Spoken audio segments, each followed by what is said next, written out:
내 노후 주식 하나만 믿어도 괜찮을까?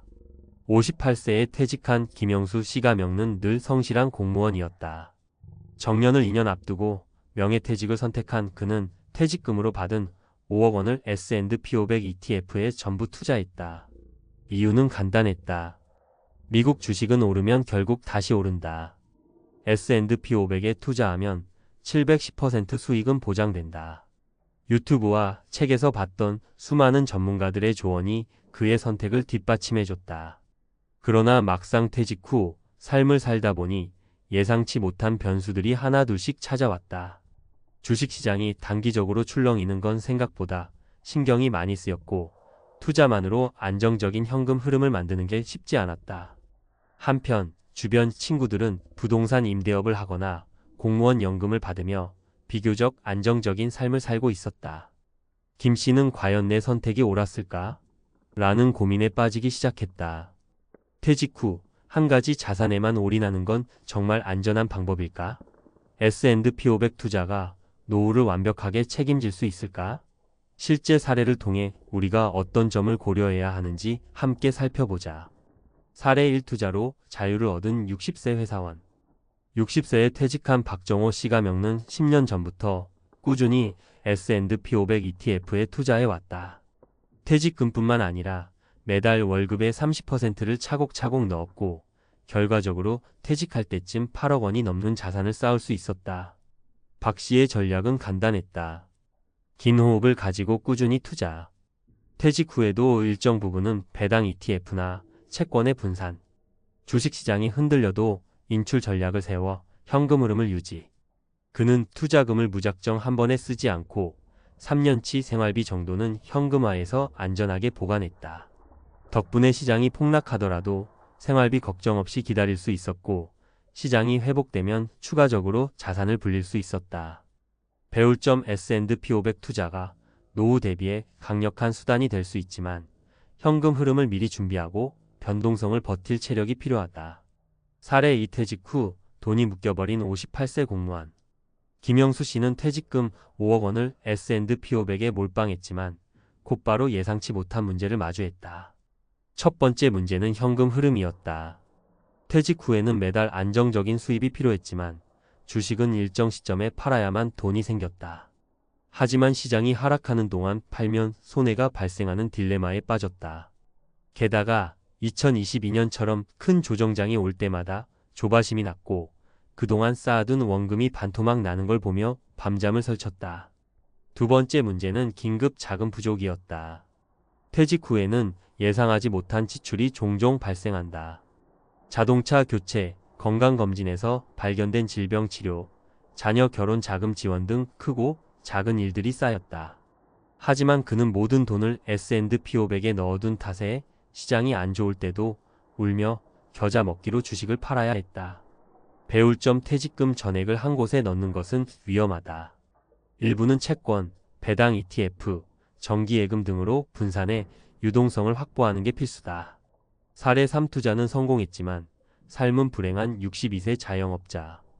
62세의 자영업을 정리하고 퇴직한 이민수 씨가 명는 운 좋게도 S&P 500에 투자한 돈이 2배 이상 불어났다.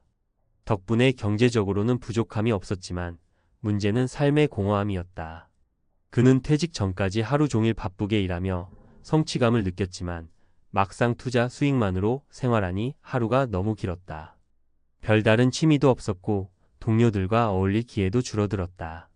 처음에는 노후가 자유롭다고 생각했지만 점점 우울감을 느끼며 돈이 있어도 행복하지 않다는 걸 깨닫게 됐다. 배울 점 퇴직 후에는 경제적 준비뿐만 아니라 삶의 의미와 일상의 균형이 필요하다. 노후에는 단순한 투자 수익만이 아니라 건강과 인간관계, 새로운 도전이 함께 있어야 한다. 그럼 은퇴 자산을 어떻게 관리해야 할까? 퇴직 후에는 돈을 굴리는 것만큼 안전하게 지키는 전략도 중요하다. 이를 위해 다음과 같은 원칙을 고려하자. 1. 현금 흐름을 확보하라. S&P 500 투자만이 아니라 배당 ETF나 채권, 정기예금 등 안전한 자산도 일정 부분 가져가야 한다. 생활비 35년치 정도는 미리 현금화해 둬야 주식시장이 흔들려도 버틸 수 있다. 2. 올인하지 말고 분산 투자하라. S&P 500이 장기적으로 우상향하는 건 맞지만 단기적으로 급락할 수도 있다. 퇴직 후에는 변동성을 감당하기 어려우므로 미국 주식 외에도 부동산, 채권, 연금 상품을 활용해 안정성을 높이자. 3. 돈보다 중요한 것은 노후의 삶이다. 돈이 많아도 건강과 인간관계가 없으면 행복할 수 없다. 퇴직 후에는 단순히 투자 수익만 바라보지 말고 새로운 취미, 사회활동, 건강관리에도 신경 써야 한다. 마무리 당신의 선택이 노후를 결정한다. 퇴직 후 단순히 미국 주식에 넣어두면 된다는 생각만으로 노후가 완벽해지진 않는다. 투자 전략뿐만 아니라 현금 흐름 관리, 생활 패턴, 인간관계까지 고려해야 한다. 김영수 씨처럼 한 곳에 올인했다가 후회할 수도 있고 박정호 씨처럼 철저한 준비를 통해 여유로운 삶을 살 수도 있다. 결국 중요한 건 당신이 어떻게 준비하느냐에 달려 있다. 지금 당신은 어떤 선택을 하겠는가? 퇴직금 5억, S&P 500에 올인한 58세 공무원.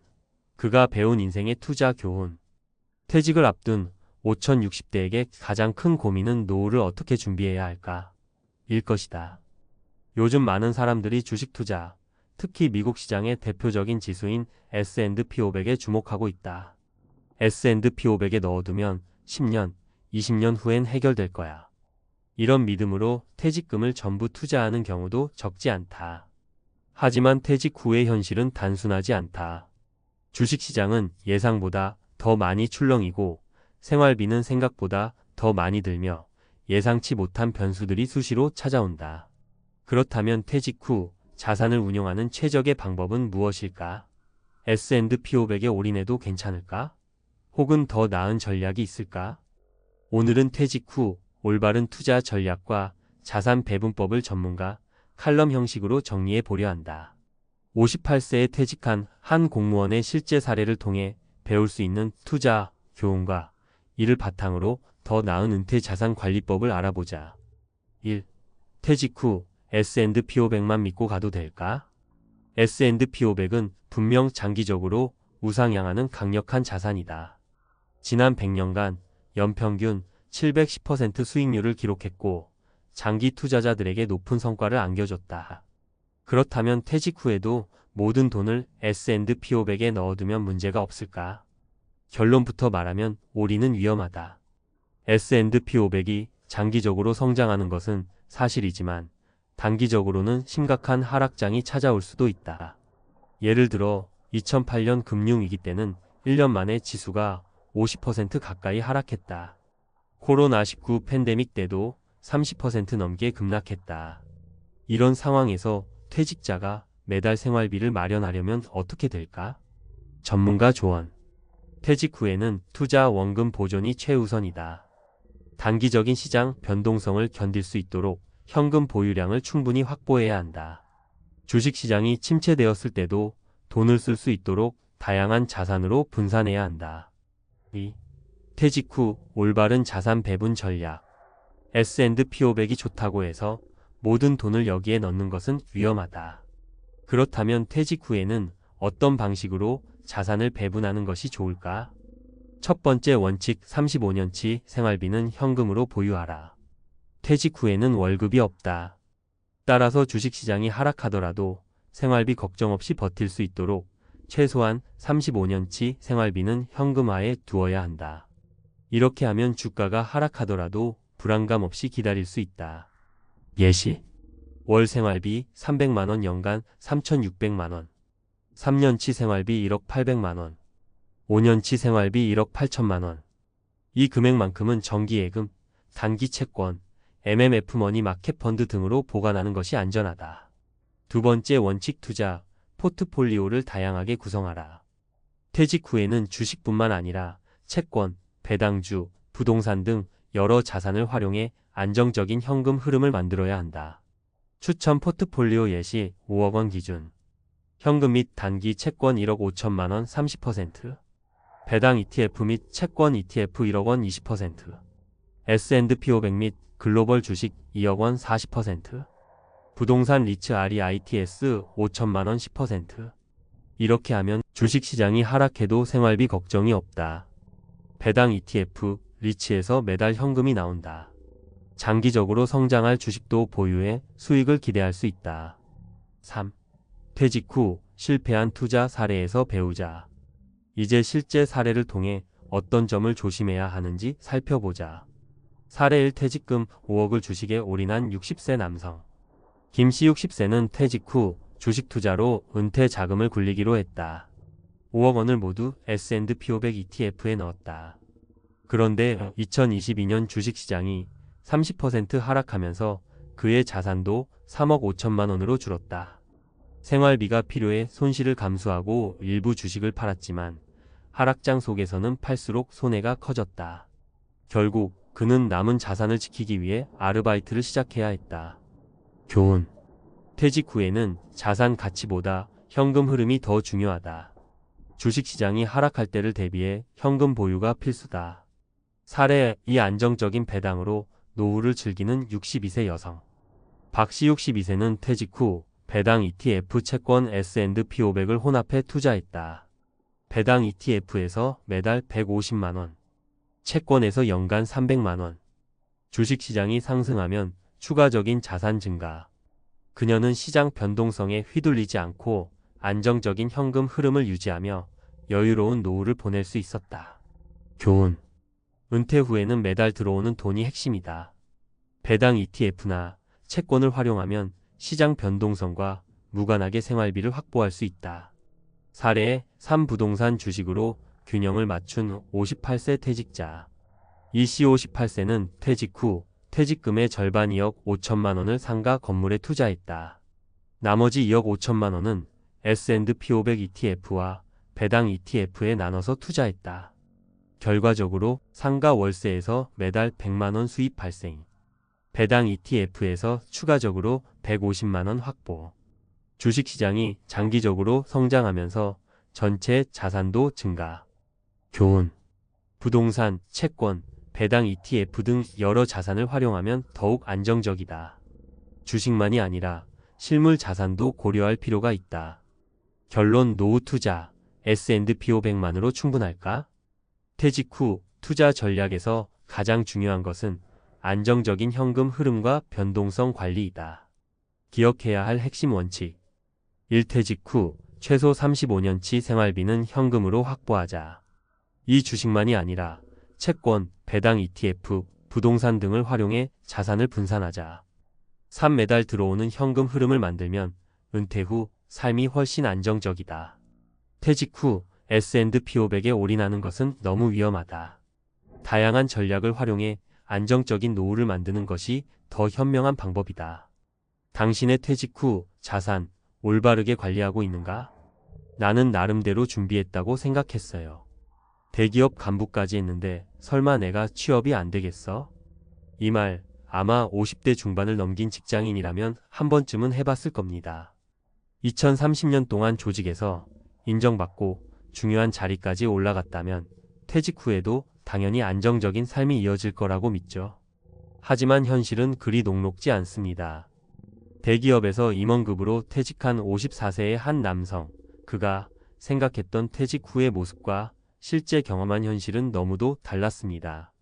그는 오랜 직장 생활 동안 매달 월급이 꼬박꼬박 들어오는 게 당연하다고 여겼고 은퇴 후에도 능력만 있다면 원하는 일자리를 쉽게 구할 거라고 자신했습니다.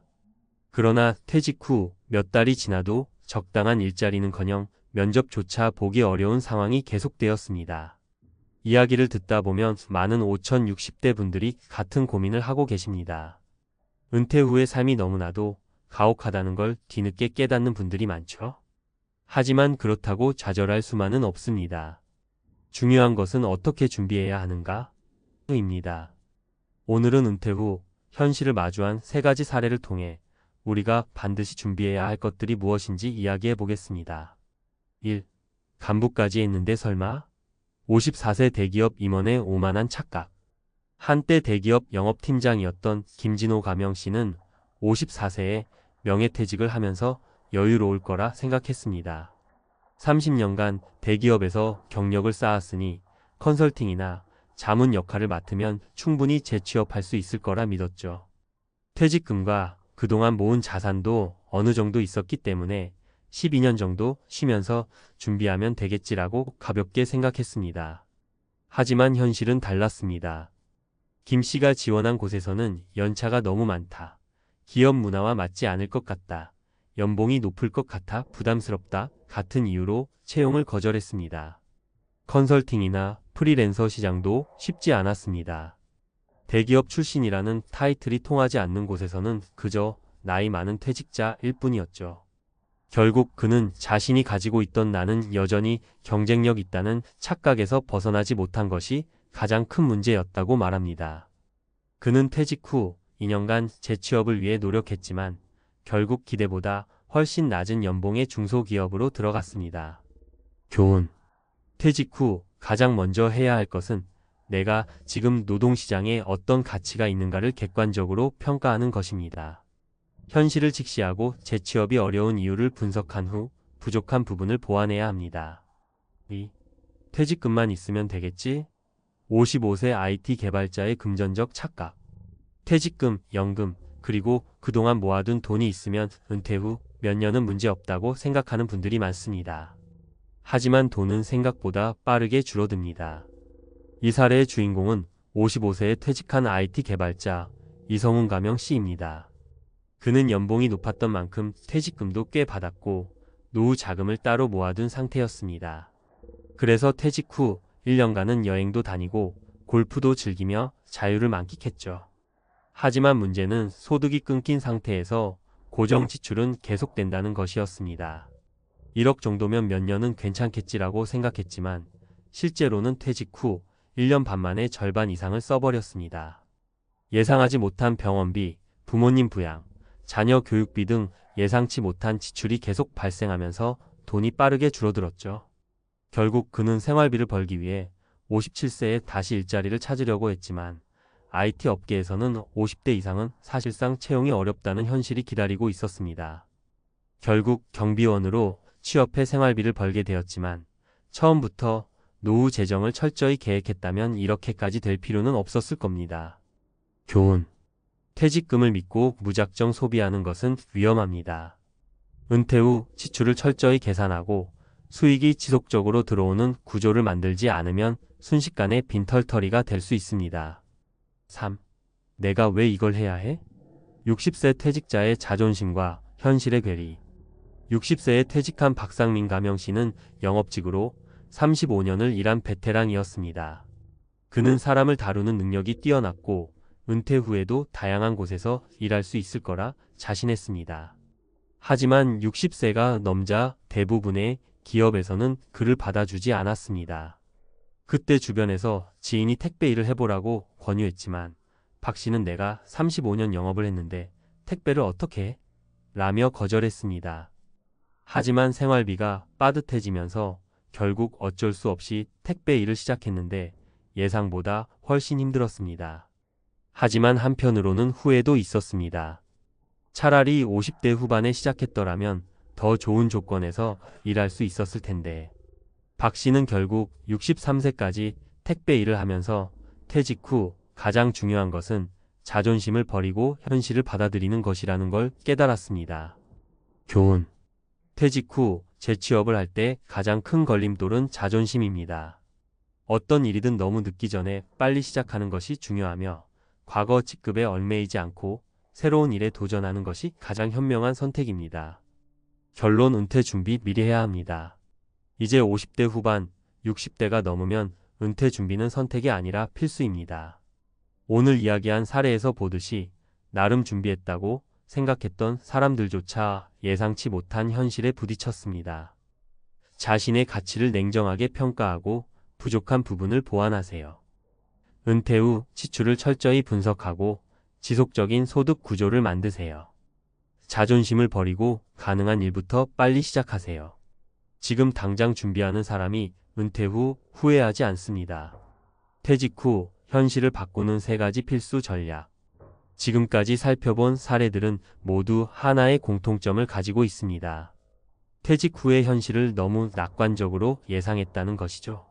하지만 우리는 아직 늦지 않았습니다. 퇴직 후 후회하는 인생을 살지 않으려면 지금부터라도 새로운 전략을 준비해야 합니다. 그렇다면 은퇴 후에도 안정적인 삶을 유지하는 사람들은 어떤 점이 달랐을까요?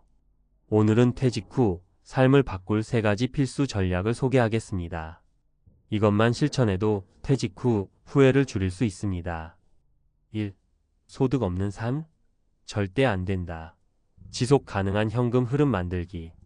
퇴직 후 가장 큰 문제는 소득이 끊긴다는 것입니다.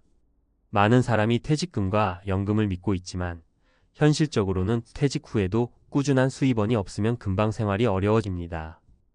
사례 퇴직 후에도 소득을 유지한 58세 박정우 씨. 박 씨는 대기업에서 58세에 명예퇴직을 했습니다. 그는 퇴직 후 편하게 쉬고 싶었지만 경제적 불안 때문에 다시 일자리를 알아보게 되었죠.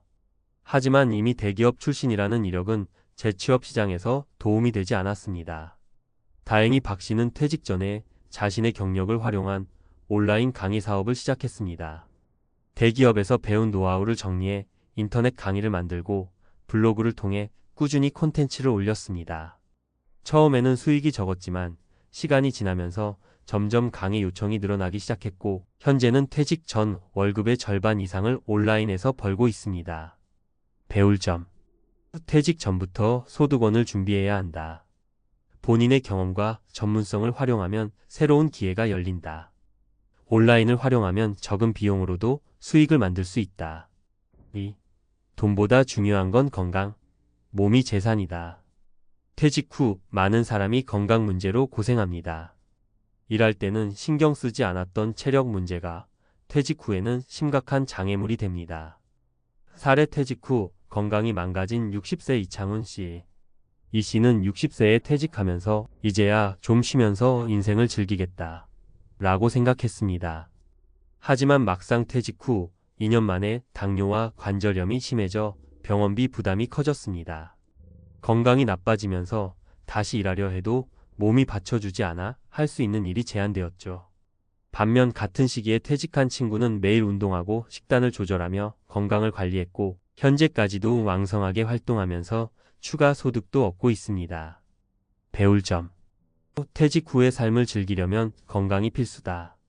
꾸준한 운동과 식습관 관리가 은퇴 후 삶의 질을 결정한다. 건강을 유지하면 경제적으로도 부담이 줄어든다. 3.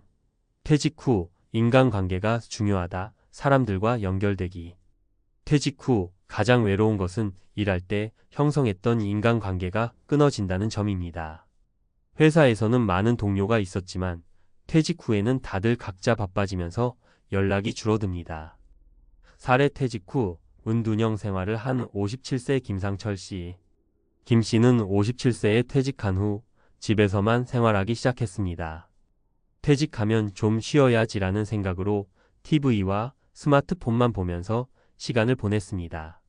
하지만 6개월이 지나자 심한 우울감이 찾아왔고 나중에는 사람들과 대화하는 것이 어색해질 정도로 사회적 관계가 단절되었습니다. 반면 같은 시기에 퇴직한 친구는 소모임을 만들고 동호회 활동을 하며 활발하게 지냈습니다. 그는 다양한 모임에서 사람들을 만나면서 좋은 정보도 얻고 재취업 기회도 얻을 수 있었습니다. 배울 점. 퇴직 후에도 인간관계를 유지해야 한다. 취미활동, 동호회, 봉사활동 등을 통해 사회와 연결되어야 한다. 외로움은 우울증으로 이어질 수 있기 때문에 적극적으로 사람을 만나야 한다. 결론. 퇴직 후 삶을 바꾸는 건 지금부터. 퇴직 후 삶이 힘든 이유는 단순히 돈이 부족해서가 아닙니다. 준비되지 않은 상태에서 현실을 맞닥뜨리기 때문입니다. 퇴직 후에도 소득을 유지할 방법을 미리 준비하세요. 건강은 돈보다 중요합니다. 퇴직 후를 대비해 운동을 생활화하세요. 사회적 관계를 유지하면서 사람들과 적극적으로 교류하세요. 퇴직 후의 삶은 준비하는 사람과 준비하지 않은 사람의 차이가 극명하게 나타납니다. 지금부터라도 늦지 않았습니다. 오늘부터 하나씩 준비한다면 퇴직 후에도 후회 없는 삶을 살 수 있습니다. 50대, 60대에 접어들며 누구나 한 번쯤 이런 고민을 해봤을 겁니다. 정년 퇴직 후 나는 과연 얼마나 벌 수 있을까? 혹은 은퇴 후에도 꾸준히 수입을 만들 수 있을까? 매일 아침 출근하며 퇴직 후의 막막함을 떠올린 적 있으신가요? 퇴직은 새로운 시작이라고 하지만 현실은 경제적 압박에 짓눌리는 경우가 많습니다. 특히 요즘 같은 시대에는 회사에서 받던 월급처럼 안정적인 수입원을 찾기가 어렵죠. S그룹처럼 누구나 부러워하는 대기업에서 퇴직한 사람들도 다르지 않습니다. 그들은 과연 어떤 방법으로 퇴직 후에도 경제적 자유를 이어갔을까요? S그룹 퇴직자들의 충격적 수입 공개.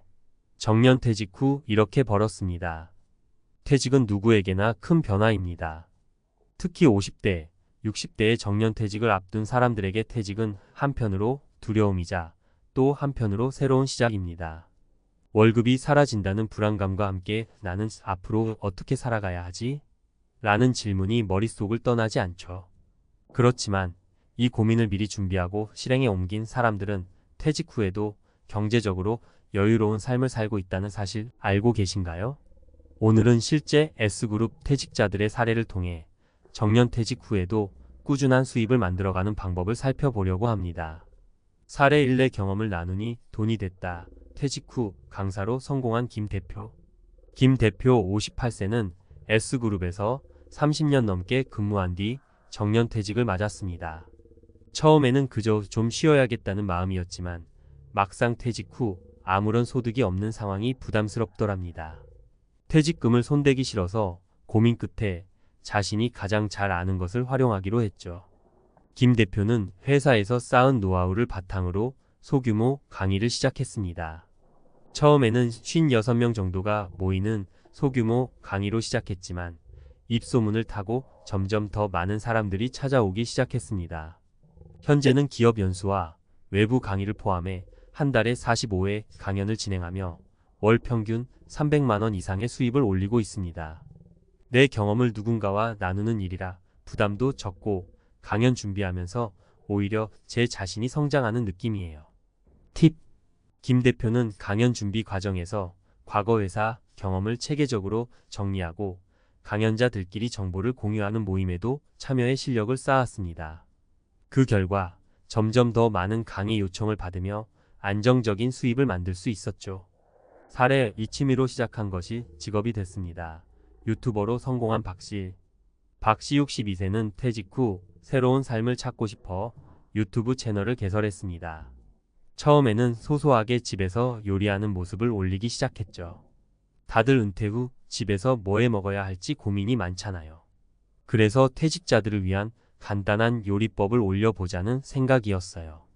그런데 조회수가 점점 늘어나더니 구독자가 5만 명을 넘어섰습니다. 지금은 유튜브 광고 수익과 협찬으로 월 200만 원 이상의 수익을 꾸준히 올리고 있습니다. 무엇보다 중요한 건 박 씨가 스스로 재미를 느끼고 있다는 점입니다.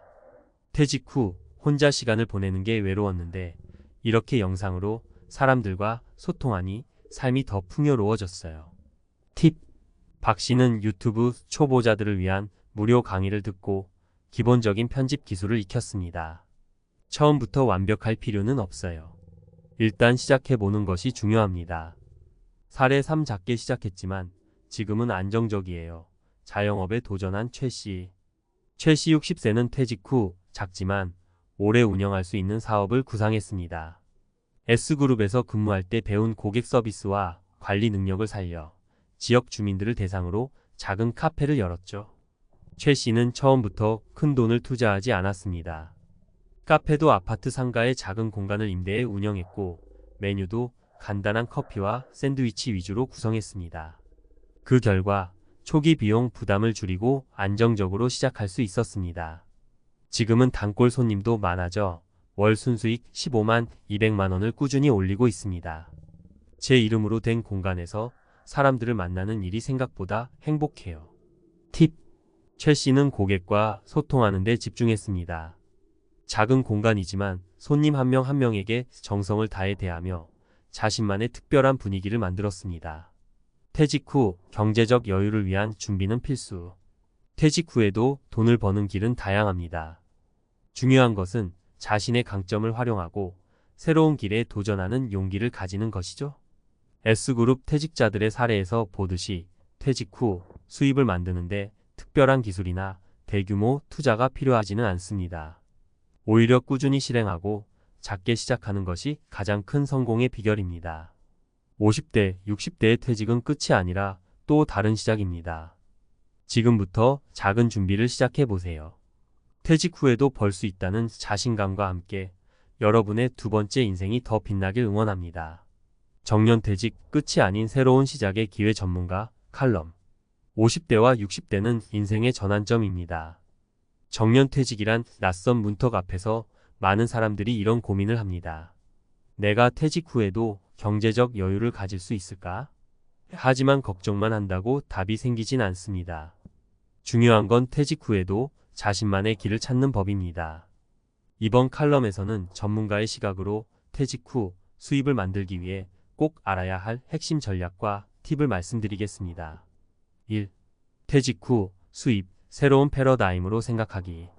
대부분의 사람들은 퇴직 후의 경제활동을 정규직의 연장선으로 생각합니다.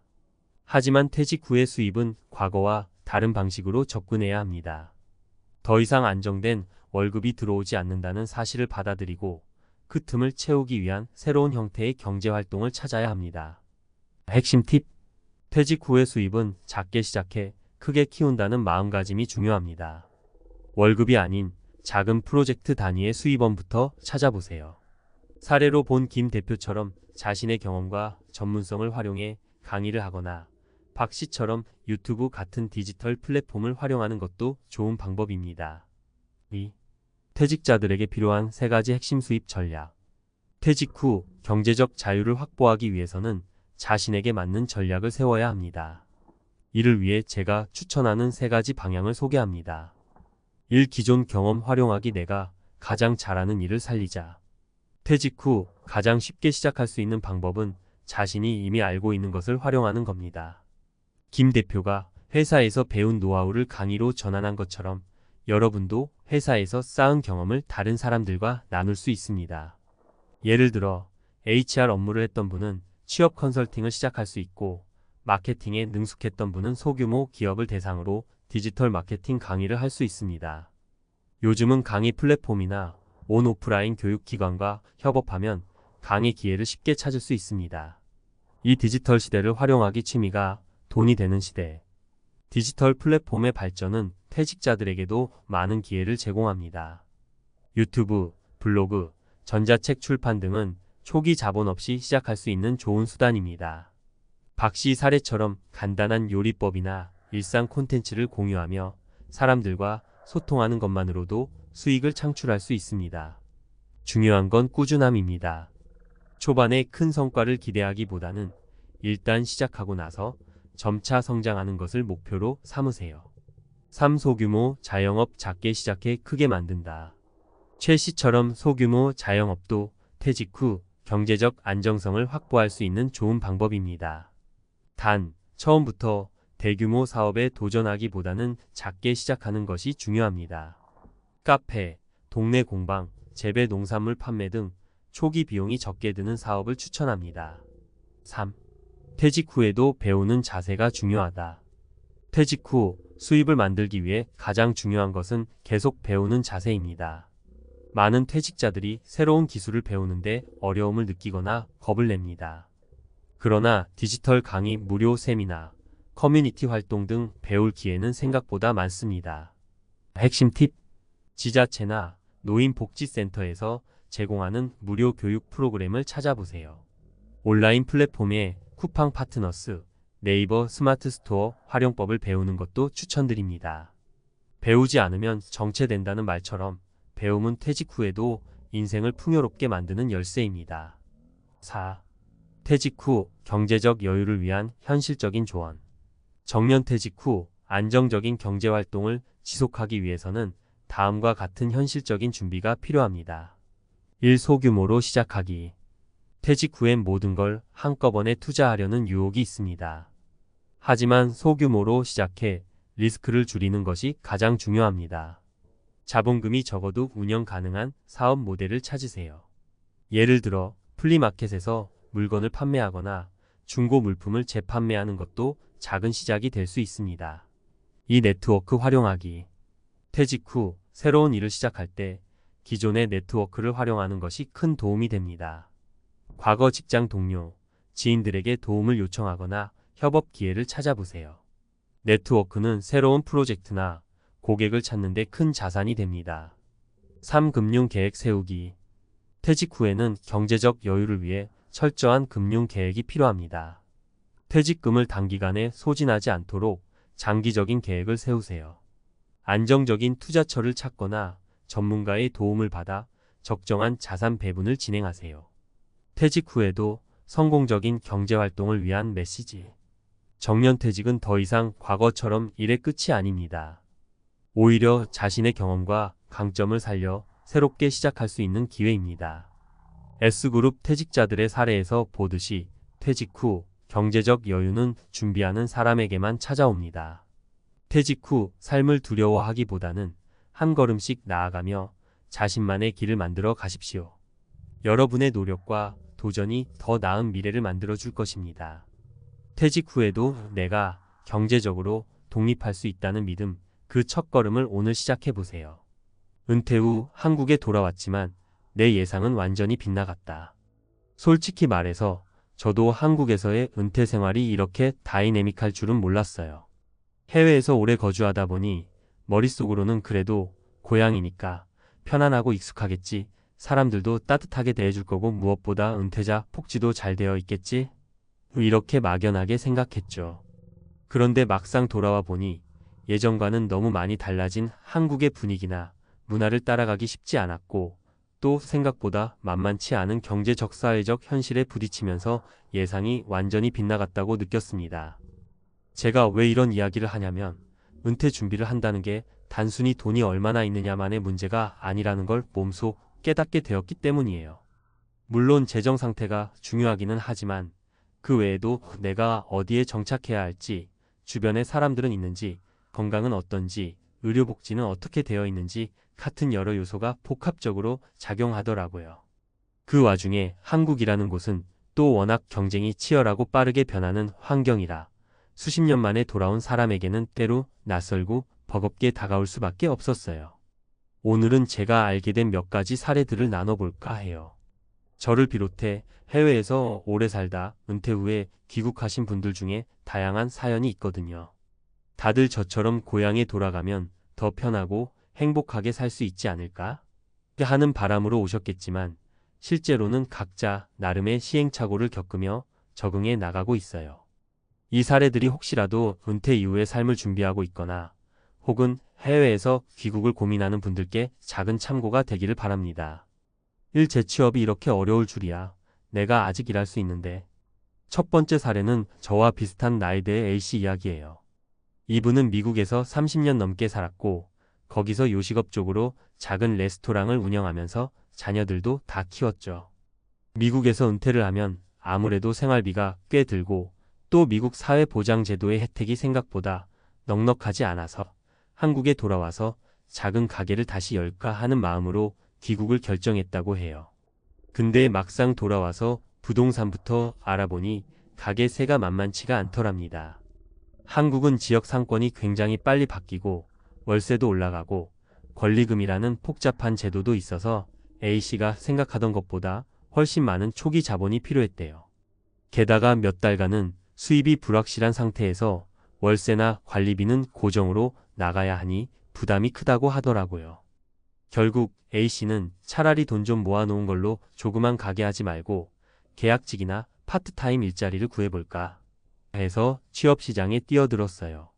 근데 60대 중후반이 되니까 생각보다 이력서를 받아주는 곳이 거의 없더랍니다. 미국에서의 경력은 한국에서 크게 인정되지 않았고 일도 고된 데다가 시급도 낮아서 생계에 도움이 될 정도는 아니었다고 해요. 본인은 아직 충분히 일할 수 있는 체력도 있고 서비스 마인드도 있다는 생각이었지만 그걸 써먹을 수 있는 자리가 없다는 게 현실이었죠. A씨가 하소연하듯 말하던 게 기억나요. 내가 아직 일하고 싶고 뭔가 사회에 기여할 수 있다고 믿었는데 한국은 은퇴 연령도 빠르고 나이가 들면 일자리가 확 줄어드는 느낌이야. 이 얘기를 듣는데 저도 괜히 마음 한구석이 짠하더라고요. 해외에서 살 때는 나이 들어도 느긋하게 파트타임 하면서 소일거리를 찾을 수 있을 거라 기대했는데 한국은 생각보다 한번 은퇴하면 끝이라는 분위기가 세다는 거예요. 이 가족과 함께 사는 게 오히려 더 어려워. 사랑하는 사이여도 생활 패턴은 다르거든. 두 번째 사례는 호주에서 오랫동안 지낸 B씨 부부예요. 이분들은 아들 가족이 한국에 있다 보니 나중에 힘이 빠지고 돌봄이 필요해질 때를 대비해서라도 미리 한국으로 귀국해 아들과 함께 살아야겠다라는 생각으로 돌아오셨대요. 호주에서 어느 정도 연금을 받아오시는 상황이라 금전적으로 아주 힘든 편은 아니셨지만 문제는 가족과의 합가가 예상외로 쉽지 않았다는 거예요. B씨 얘기를 들어보면 호주에서는 노부모가 자식과 따로 떨어져 살아도 자주 왕래하고 각자 독립적으로 생활하는 편이 일반적이라고 하시더라고요. 그런데 한국에 와서 아들 내외와 함께 살게 되니 일단 생활 리듬부터 달랐대요. 젊은 사람들은 새벽부터 출근 준비해야 하니까 아침이 정신없이 바쁘고 또 주말이라고 해도 외식을 하거나 밖에서 약속을 잡는 경우가 많다 보니 B씨 부부는 상대적으로 외롭다는 느낌도 들고 눈치도 보게 되었답니다. 무엇보다 서로의 문화와 사고방식이 달라서 갈등이 생기기 쉬웠대요. 호주에서 오랫동안 개인주의적인 생활 방식을 익혀오셨던 B씨 부부 입장에서는 한국식으로 서로 부딪히는 게 좀 낯설고 불편할 때가 많았나 봐요. 반대로 아들 내외 입장에서는 부모님이 함께 살면서도 우리 생활 방식을 이해해주지 않고 늘 호주에서 하던 대로 하려고 한다라고 답답해할 때도 있었다고 하고요. 결국 B씨 부부는 합가를 한 지 1년 정도 지나서 근처에 따로 작은 원룸을 얻어 나오셨다고 해요. 가깝게 지내되 각자의 공간을 보장하는 게 낫겠다라는 결론이었죠. 이렇게 가족과 살기 위해 귀국했는데 생각만큼 단란한 3세대 동거 풍경이 아니어서 심리적인 갈등을 겪게 되는 일도 흔하구나 싶었습니다. 생각보다 단절된 사회적 관계 친구가 이렇게 없을 줄이야. 마지막으로 들려드릴 사례는 C씨 얘긴데요. 이분은 한 20년 동안 독일에서 교민으로 살면서 나름 독일 회사에 취직해 안정적으로 직장 생활을 하셨대요. 퇴직하고 이제 좀 쉬면서 지내려고 한국에 왔는데 예상치 못하게 가장 힘들었던 게 외로움이었답니다. 주변에 마땅히 연락하거나 자주 만날 친구가 거의 없더라는 거예요. 한국에 오기 전에는 그래도 나 어릴 때 친구들 좀 있었는데 연락하면 만나지 않을까? 했는데 막상 와보니 예전에 친하게 지내던 사람들과는 이미 연락처조차 끊긴 지 오래고 다들 각자의 삶에 바빠서 자주 만나기 어렵더래요. 게다가 은퇴 후에는 직장이나 학교 같은 소속이 없어서 새로운 인맥을 만들 기회도 많지 않으니 결과적으로 점점 고립감이 커진 거죠. C씨가 주변 노인복지관이나 문화센터 같은 곳에서 취미나 여가 프로그램을 들어보려고 했대요. 그런데 독일 생활이 길어서 한국말이 어색한 건 아니어도 은근히 세대나 지역 커뮤니티 특유의 문화를 잘 못 따라가겠더라는 거예요. 또 이미 끈끈하게 형성된 모임 속에 혼자 들어가기가 쉽지 않아 자주 발길을 돌렸다고 합니다. 결국 C씨는 한국에서 은퇴 생활하려면 경제적인 부분도 중요하지만 마음 편하게 지낼 사람, 즉 내 편이 필요하다라고 하시더라고요. 교회나 봉사단체, 동호회 같은 데를 전전하며 겨우 조금씩 인간관계를 넓히고 있는 중이긴 한데 이럴 줄 알았다면 아예 독일에 남았을 수도 있겠다는 생각을 가끔은 한대요. 그 말을 듣는데 적응의 어려움이 참 남일 같지 않더라고요. 은퇴 후 귀국 종합적인 준비가 꼭 필요해. 이렇게 세 가지 사례를 말씀드렸는데요. 공통적으로 느껴지는 점이 있지 않나요? 나이에 대한 편견, 한국은 비교적 젊은 연령에도 은퇴를 강요받고 그 이후에 재취업 문턱이 높아서 아직도 일할 수 있다고 생각하는 은퇴자들이 기회를 갖기가 어려운 편이죠. 가족 및 타인과의 관계 가까운 가족이라도 오랜 기간 해외 생활로 인한 문화 차이, 생활 리듬 차이로 갈등이 생길 수 있고 친구 지인과의 사회적 네트워크가 기대보다 훨씬 취약할 수 있어요. 경제 문화 충격 집값, 물가, 의료 체계 등 여러 면에서 해외와 달라진 점이 많아 귀국자 입장에서는 내가 알던 고향이 아닌 것 같다라는 말이 절로 나오기도 합니다. 물론 한국 생활이 나쁘다는 뜻은 아니에요. 어디든 장단점이 있으니까요. 다만 은퇴 후 한국으로 돌아오려면 내가 정말 무엇을 원하고 어떤 부분을 감수할 수 있는지 정확히 인지하고 철저히 준비해야 한다는 얘기입니다. 재정적인 대비는 물론이고 은퇴 이후에 어떤 생활 패턴을 원하는지, 사람들과 어떻게 어울릴지, 어떤 곳에서 거주할지 등을 충분히 고민하고 미리 알아볼 필요가 있어요.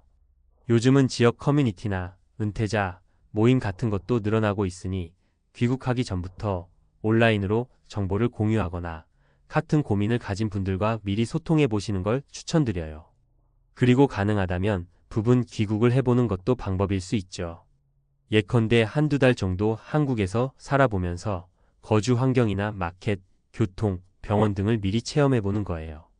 막연한 고향이니까 괜찮겠지 대신 실제 생활해보면서 느끼는 걸 토대로 결정하면 시행착오가 훨씬 줄어들 수 있겠죠. 또 은퇴한 뒤에 경제활동을 조금이라도 이어가고 싶다면 한국에서 어떻게 내 경력이나 스킬을 살릴 수 있을지 미리 알아보는 게 좋아요. 어쩌면 해외에서의 경험이나 언어 능력이 강점이 될 수도 있고 반대로 아예 다른 분야에서 시니어 인턴십 같은 제도를 활용할 수도 있거든요. 물론 이런 일자리 정보가 잘 공개되어 있진 않아서 많이 발품을 팔고 알아봐야 한다는 어려움이 있기는 해요. 결론적으로 말씀드리고 싶은 건 은퇴 후 한국에 돌아왔지만 내 예상은 완전히 빗나갔다. 라는 말에 담긴 서글픔이 남일이 아니란 거예요. 저 역시 비슷한 고민을 하고 이런저런 시행착오를 겪으며 점차 새로운 길을 찾아가고 있거든요. 어쩌면 은퇴 이후의 삶이란 어디에서 어떻게 지내느냐와 관계없이 굉장히 중요한 전환점인지라 우리가 미처 예상하지 못한 다양한 과제와 마주하게 되는 때이기도 한 거죠. 그러니까 너무 낙담하지도 말고 그렇다고 무턱대고 긍정적으로만 보지도 말고 현실적인 시각과 유연한 태도가 필요하다는 말씀을 드리고 싶어요. 누구나 한 번은 고민하고 시행착오를 겪을 수 있는 문제이니 미리 정보를 충분히 모으고 같은 길을 걸어본 사람들의 조언을 잘 들어보면서 신중하게 결정하시길 바랍니다. 그렇게 한 발 한 발 준비해 가다 보면 비록 예상과 조금 다를 수는 있어도 결국은 자신에게 맞는 은퇴 생활을 만들어갈 수 있을 거라 믿습니다. 무엇보다 내가 진짜 원하는 삶은 무엇일까를 스스로에게 계속 물어보는 게 중요하겠죠. 제가 들려드린 이야기들이 조금이나마 도움이 되었으면 좋겠네요. 어쩌면 생각만큼 낭만적이지 않을 수도 있지만 그래도 고향 한국이 주는 정서적 안정감이나 새로운 시도와 기회를 찾는 즐거움도 분명 존재하니까요. 다만 그 과정에서 겪는 현실적인 어려움들을 알아두면 나만 이런 게 아니구나 하고 좀 더 마음의 여유를 찾을 수 있을 거예요. 부디 여러분이 바라시는 은퇴 후의 삶을 잘 그려나가시길 응원합니다.